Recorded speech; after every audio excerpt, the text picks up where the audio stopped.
আমাদের গাছে লিচু হয়েছে, আগের বছর হয়নি, তার 2 বছর থেকে লিচুটা হয় না, তেমন একটা লিচু খাওয়া হয় না। এবছর একটু লিচু হয়েছে, তো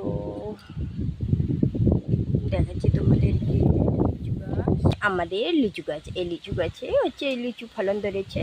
এটা 2 বছর ধরে হয় না, এবছর হইল। লিচু খেতে খুব ভালোই লাগে আর কি। প্রায় অর্ধেক হয়ে গেছে, পোকা পোকা ধরছে। দেখাচ্ছি কারণ 2 বছর থেকে হয় না, আর এই বছর হচ্ছে।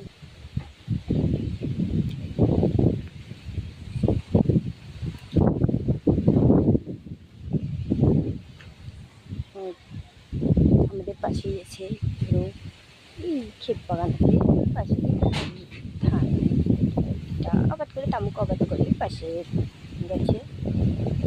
হচ্ছে লিচু গাছটা ভীষণ বাতাস করতেছে, খুব ভালো লাগতেছে বাতাসটা।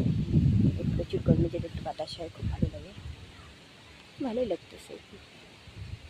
আমাদের এদিকে আমাদের ফাঁকা চারদিকটা আর কি, আমাদের বাড়িটা একটু মাঝখানে। দেখো একটা তোমাদের পেঁপে গাছ দেখাচ্ছি। এই পেঁপে গাছটা আমি কত ছোটো থেকে এটা লাগাইছি। এটা হচ্ছে পেঁপে গাছটা এখনও বড় হয়নি, এটার জন্য অপেক্ষা করতেছি যে কবে পেঁপে গাছটা একটু বড় হবে।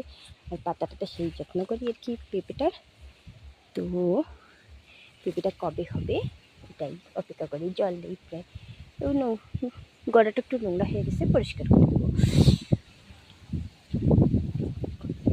এর কাছে একটা ডালিম মারছি, তো সেটা তো হয়ে গেছে, পরে বেশি করে দেবো।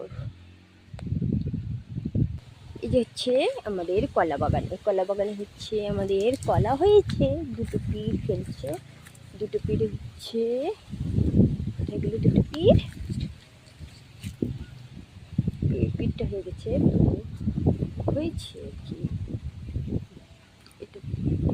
এই কলাটা হচ্ছে রান্না করে খাওয়া যায়, এবং পাকলে তেমন একটা খায় না, ওটি একটু মিষ্টি খাওয়া যায় না, এটা কেউ খায় না আর কি। মোচাটা খাওয়া যায় তরকারি করে।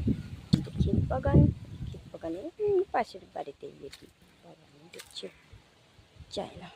আবার চলে এলাম সেই আমাদের গাছের সামনে। এই দুষ্কুচিটা আমার সে ভালো লাগে, তা সে ছিঁড়বো না, থাকবে।